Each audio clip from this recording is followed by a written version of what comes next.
Welcome to this new session. In this session, I will talk about the company's strategy, the portfolio and sub-portfolios, programs and projects, and will present an international example of a program. The first part will be dedicated to the company strategy and how the portfolio and the sub-portfolios are created based on the strategic decisions made by the leadership. As part of the portfolio and sub-portfolios, we will look deeper into programs and projects that are part of the portfolio and sub-portfolios. To finish this session, I will discuss the 2020 Tokyo Olympics program. Organizations create short and long-term plans and project what they want to achieve over the coming years. The company's strategy is very important for any organization. Organizations have to determine how they will grow in the future, how they will support their growth, and for that they have to develop their specific strategy. The strategy should be compliant with the goals and the possibilities of the organization. Based on the strategy of the main organization, the other entities and divisions within that organization will derive their specific strategy for their entity or division. Each of them will determine what programs and projects are needed to realize their strategies. For that, they can create their specific portfolio, which is a sub-portfolio of the main organization. They also create their specific sub-portfolios, programs, and projects.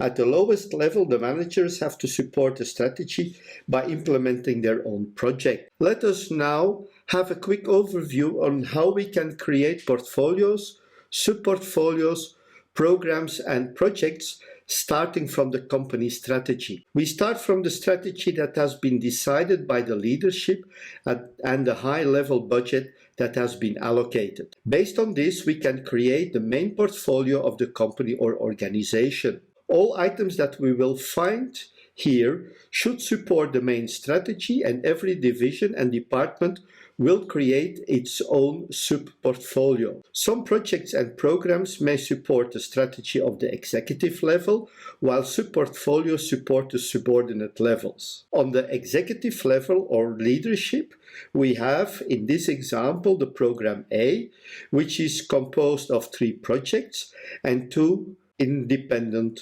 projects. We also have one sub-portfolio which is composed of 2 programs and 1 independent project. All elements part of the portfolio support the main strategy of the organization, for which the organization provides a budget. The goal is that all these projects, programs, sub-portfolios and the entire portfolio create benefits for the organization and leads to the realization of its strategic goal set by the leadership. Portfolios and sub-portfolios are composed of programs and projects. Projects can be standalone or be part of a larger program, but a project manager of a project has only authority over that specific project. They cannot make decisions outside of their own projects. In case there are synergies between different projects, the 2 project managers cannot synchronize since they cannot make decisions related to projects allocated to different project managers. When you see that there are synergies between different projects, it is advised to integrate them in a program. Programs are groups of projects that are linked, and the program manager has the necessary authority to intervene in the individual projects to enhance the success of the program. A nice example of a program is the program related to the Tokyo 2020 Olympic Games.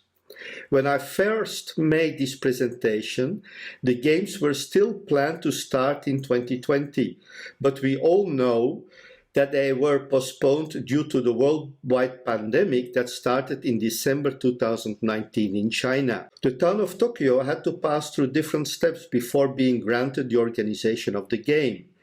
They submitted their proposal to the Olympic Committee, and they had to compete with other proposals from different cities.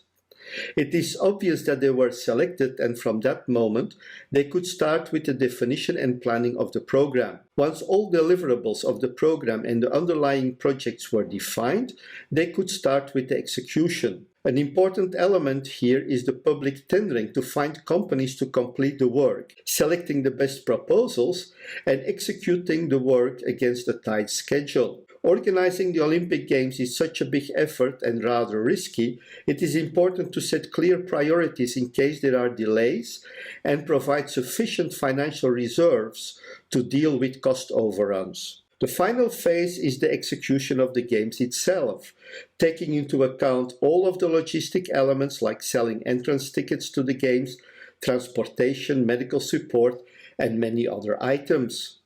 What will happen with the games in 2021 is not really known yet. All will depend on the world health situation. Anyway, I'm sure that many athletes are disappointed because their dreams may be shattered and some may have lost their opportunity to perform during the games. This was an interesting session because it shows the context in which we are working on projects and programs. It also explained how companies work with portfolios, sub-portfolios, programs and projects. As a project manager, it is important to understand in what context you are working and where the projects originate from. Another session finished. Great job. Keep up the good work, and I'm looking forward to seeing you in the next session.